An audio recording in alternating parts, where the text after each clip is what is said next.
आज हम पढ़ेंगे जंतु जगत से प्राप्त रेशे के बारे में, जिसमें ऊन और बाल के बारे में पढ़ेंगे। तो चलिए स्टार्ट करते हैं इस वीडियो को और देखते हैं ऊन और बाल किस प्रकार से मानव जीवन के लिए उपयोगी है। जंतु रेशे, ऊन और बाल, इसे अंग्रेजी में एनिमल फाइबर्स भी कहा जाता है। इतिहास। प्राचीन काल में जानवरों की खाल का प्रयोग शरीर के ढकने के लिए किया जाता था। खाल प्राप्ति हेतु जानवरों का वध किया जाता था। इसके परिणाम स्वरूप पशुओं की कुछ जातियां प्रायः लुप्त होती जा रही थीं। कालांतर में यह प्रयास किया जाने लगा कि पशुओं के खाल से बाल प्राप्त कर लिए जाएं। ऐसा करने से पशुओं का वध नहीं किया जा सकेगा और कुछ समय बाद ऐसी विधि की खोज की गई जिससे जानवरों के बाल को जमा करके बट करके उससे बुनाई करके वस्त्र बनाने की क्रिया की जाती थी। ऊन से वस्त्र बनाने का कार्य सर्वप्रथम इंग्लैंड में किया गया। ऊनी वस्त्रों के लिए इंग्लैंड जो है विश्व विख्यात है। जंतु जगत के अलावा वानस्पतिक जगत से भी रेशे प्राप्त किए जाते हैं, जैसे कि कपास है, जूट है। ये सारे जो रेशे प्राप्त किए जाते हैं ये वानस्पतिक जगत से प्राप्त किए जाते हैं। फिर आपका आता है जंतु जगत से। जंतु जगत से जो प्राप्त रेशा होता है उसमें ऊन, बाल, रेशम, ये सारे जो होते हैं जंतु जगत से प्राप्त किए जाते हैं। और ऐसा नहीं है कि सिर्फ जंतु और वानस्पतिक जगत से ही रेशे प्राप्त किए जाते हैं, बल्कि कुछ ऐसे रेशे भी होते हैं जो मानव द्वारा निर्मित किए जाते हैं, जैसे रेयान, नायलॉन और अन्य ताप सुनमय रेशे भी होते हैं, जैसे कि डेक्रान, टेरिलान, पॉलिस्टर, एक्रिलान, खनिज रेशे जैसे एस्बेस्टास, फाइबर ग्लास, ये सारे रेशे जो होते हैं इनसे भी वस्त्र बनाए जाते हैं। जैसा कि आप सभी लोग जानते हैं कि प्राचीन काल में जानवरों की खालों का लोग प्रयोग करते थे। क्या करते थे, मानो जानवरों को मार देते थे और जो उनके शरीर की खाल होती थी उसको निकाल करके पहन लेते थे।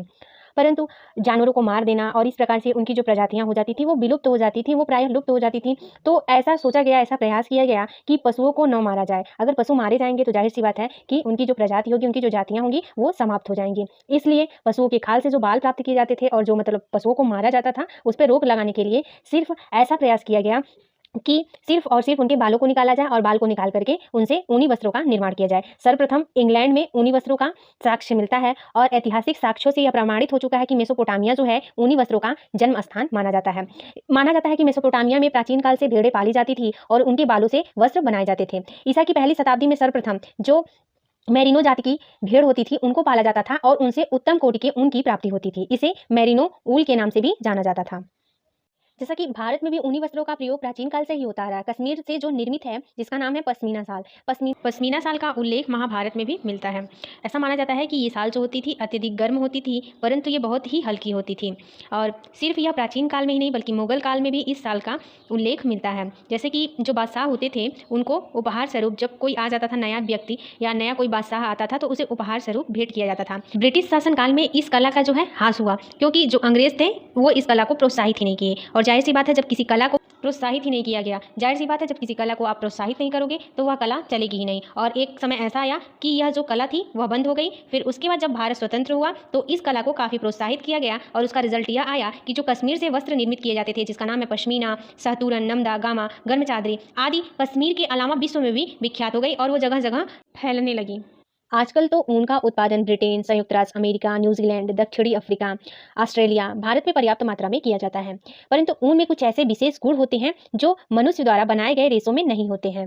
जैसा कि अभी हमने आपको बताया कि जो रेयान है, नायलॉन है, ये मानव निर्मित रेशा है, परंतु इन रेशों की तुलना जो प्राकृतिक रेशे हैं, जो प्रकृति प्रदत्त हैं, उनसे नहीं किया जा सकता। विशेषकर देखा जाए तो ये ठंडी में पहनने वाले इनसे वस्त्र बनते हैं और यह प्रकृति से रक्षा करते हैं। भेड़ के बालों के अतिरिक्त बकरी, ऊंट, खरगोश आदि के बालों से भी ऊन के रेशे प्राप्त किए जाते हैं।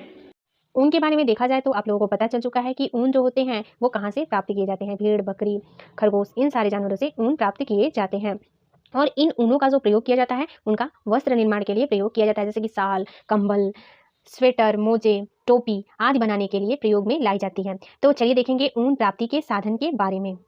ऊन प्राप्ति के साधन। ऊन की प्राप्ति मुख्यतः भेड़ों से होती है, परंतु कुछ जानवर ऐसे होते हैं जिनके बालों से भी ऊन बनाया जाता है। वे हैं ऊंट, खरगोश, हिरण, बकरी, मृग, लोमड़ी आदि। कुछ विशिष्ट जाति के पशुओं के बालों से भी ऊन प्राप्त होता है। ये पशु ठंडे प्रदेशों में अधिक ऊंचाई पर रहते हैं। इनके बालों से प्राप्त ऊन से बने वस्त्र काफी महंगे और बहुमूल्य होते हैं। ये अत्यंत सुंदर विशिष्ट श्रेणी के होते हैं। इन्हें विशिष्ट हेयर फाइबर यानी कि स्पेशल हेयर फाइबर भी कहा जाता है, क्योंकि ये फाइबर दुर्लभ पशु के बालों से प्राप्त होते हैं। ये दुर्लभ पशु अत्यंत कम संख्या में उपलब्ध होते हैं, जैसे कि विक्यूना जो है एक ऊंट जाति का जानवर है और यह एक दुर्लभ जानवर है। दुर्लभ का अर्थ यह होता है कि आसानी से न प्राप्त हो। जिसके बालों से विश्व का सबसे महंगा कोट बनता है। इस कोट का नाम है मिंक कोट। मिंक कोट के नाम से इसके कोट को जानते हैं। यह अपनी अद्वितीय सुंदरता के कारण विश्व प्रसिद्ध है। इसकी जो बनावट है वो बारीक होती है, बारीकी के कारण ही काफी प्रसिद्ध है। सिर्फ विक्यूना ऊंट ही नहीं बल्कि इसी तरह के कई प्रकार के अन्य दुर्लभ जानवर हैं जिनके बालों से ऊनी रेशे प्राप्त किए जाते हैं। इनके बारे में हम जानते हैं, तो चलिए देखते हैं कि वो कौन कौन से जानवर हैं जिनके बालों से ऊन प्राप्त किए जाते हैं। जैसा कि आप लोग सभी जान चुके कि यह जो जानवर पाए जाते हैं यह विशेषकर ठंडे प्रदेशों में पाए जाते हैं और यह अधिक ऊंचाई रहते हैं, जिसका कारण आप सभी लोगों को पता ही है। जैसे कि ठंडे प्रदेशों में इनके बाल इसलिए बड़े बड़े होते हैं ताकि इन्हें ठंडक से सुरक्षा प्रदान कर सके। प्रकृति इन्हें ऐसा ही बनाती है ताकि उनको ठंडी न लगे, उनके बालों से उनके जो शरीर हो वो ढके रहे और वो ठंडी से बच सके। तो चलिए अब एक एक के बारे में जानते हैं कि यह बकरी कैसी होती है, उसका फिगर भी देखेंगे। तो चलिए देखते हैं। पहला है विक्यूना।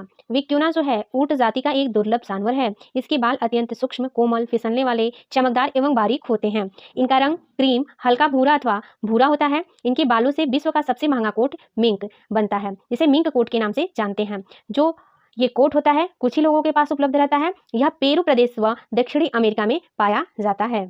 ठीक है, जैसा कि आप सभी जान चुके कि विक्यूना जो है ऊंट है। इसके बाल कैसे होते हैं? सूक्ष्म और महीन होते हैं, काफी फिसलने वाले और चमकदार होते हैं और इनके बालों का जो रंग होता है वो क्रीम कलर या ब्राउन या डार्क ब्राउन होता है। और इनके जो बालों से वस्त्र बनता है वह कोट बनता है, विशेषकर वह प्रसिद्ध है जिसका नाम है मिंक कोट। और यह मिंक कोट जो होता है काफी कम लोगों के पास होता है। जाहिर सी बात है कि जब महंगा है तो यह काफी कम लोगों के पास ही उपलब्ध रहेगा। यह पेरू प्रदेश व दक्षिणी अमेरिका में पाया जाता है। चलिए सेकंड देखेंगे, अंगोरा बकरी। यह एक प्रकार की बकरी है जिसके बालों से ऊनी रेशे प्राप्त किए जाते हैं। अंगोरा कहलाती है। इसके बालों को मोहरों के नाम से जाना जाता है। इसके सूक्ष्म बाल कोमल, लंबे, चमकदार व सुंदर उत्कृष्ट कोट के होते हैं जिनसे वस्त्र बनाए जाते हैं। जैसा कि आप सभी लोग चित्र में देख सकते हैं, अंगोरा बकरी जो बकरी है इसके बाल चमकदार, लंबे और सुंदर हैं। यह बकरी जो है यह अंगोरा के नाम से जानी जाती है। इसके बालों को मोहरे कहते हैं, मोहरों के नाम से जानी जाती है और इसके बाल जो होते हैं सूक्ष्म और कोमल होते हैं। अगला है कश्मीरी बकरी। कश्मीरी बकरी के बालों से उत्कृष्ट श्रेणी के ऊनी वस्त्र बनते हैं। इस बकरी का नामकरण नोमेनकल्चर भी कश्मीर से बनने वाला महीन साल पर रखा गया है। कश्मीरी बकरी हिमालय के तिब्बत क्षेत्र, चीन तथा विश्व के उत्तरी पश्चिमी भागों में पाई जाती है। कश्मीरी बकरी जो है इससे भी वस्त्र ही बनाए जाते हैं और इसे ज़्यादातर महीन साल बनाया जाता है। ऐसा कि महीन जो साल है कश्मीर का उसी के नाम पर इसका नामकरण हुआ है। कश्मीर की जो बकरी है यह हिमालय के तिब्बत क्षेत्र, चीन तथा उत्तरी पश्चिमी भागों में पाई जाती है। अगला देखेंगे ऊंट। दो कुंभ वाले ऊंट, टू हैम्प्ड कैमल या बैक्टीरियन ऊंट एशिया, चीन के उत्तरी पश्चिमी भाग में तथा मंगोलिया में पाए जाते हैं। अरब में गर्म रेगिस्तान से लेकर साइबेरियन के ठंडे प्रदेशों तक इस जाति के ऊंट पाए जाते हैं। इनके शरीर पर उपस्थित बाल इन्हें अत्यधिक गर्मी व सर्दी से बचाते हैं। इनके बालों में विशिष्ट गुण होता है, ये गर्मी में त्वचा को शीतलता तथा सर्दी में गर्माहट प्रदान करते हैं। जैसे कि आप लोग चित्र में देख सकते हैं कि इसके शरीर पर दो कुंभ बना हुआ है और यह चीन उत्तरी पश्चिमी भागों में पाया जाता है और इसके जो शरीर पर बाल होते हैं वो काफी लंबे होते हैं। यह गर्मी में शीतलता या शरीर को ठंडा रखते हैं और सर्दी में गर्मी प्रदान करते हैं। अगला देखें, अल्पाका। अल्पाका मुख्यतः पेरू प्रदेशों में पाया जाता है। यह जानवर लामा के समान दिखाई पड़ता है परंतु यह लामा से थोड़ा छोटा होता है। इसके बाल लंबे, कोमल व घने होते हैं। इनके बालों से प्राप्त रेशों की लंबाई 10 से 12 इंच तक होती है। इनसे रोएदार वस्त्र व कोट बनाए जाते हैं। जैसा कि आप सभी जानते हैं कि अल्पाका की तुलना लामा से की गई है। लामा की तरह यह दिखाई देता है। इसके भी बाल कोमल घने होते हैं। इनके बालों से जो वस्त्र या रेशे बनाए जाते हैं वो ज़्यादातर रोएदार होते हैं और ज़्यादातर इनके बालों से कोट बनाए जाते हैं। इनके रेशों की जो लंबाई होती है वह 10 से 12 इंच तक हो सकती है। अगला है अंगोरा खरगोश। अंगोरा बकरी के बारे में आप लोग जान लिए। अंगोरा खरगोश। अंगोरा खरगोश विशेष फ्रांस में पाया जाता है। इसकी कुछ विशेष जातियां टर्की में भी पाई जाती हैं। यह घरेलू किस्म का खरगोश होता है, अतः इन्हें बड़े पैमाने पर फ्रांस के घरों में भी पाला जाता है। इनके बाल अत्यंत श्वेत, कोमल, बारीक, मुलायम, सूक्ष्म एवं रेशम के समान चिकने व चमकदार होते हैं। इनके बालों से उत्तम श्रेणी के ऊनों की प्राप्ति होती है, अतः इनसे बच्चों गर्म ऊनी वस्त्र बनाए जाते हैं। इनके रेशों को अन्य रेशों के साथ मिश्रित करके बहुमूल्य वस्त्र व कोट तैयार किए जाते हैं। अंगोरा बकरी भी है जिसके बाल अत्यंत सूक्ष्म, कोमल और चमकदार होते हैं। उसी तरह से अंगोरा खरगोश भी है। इसके भी बाल बारीक, मुलायम व सूक्ष्म होते हैं। इसकी तुलना रेशम के रेशों से की गई है क्योंकि रेशम का रेशा चिकना और चमकदार होता है।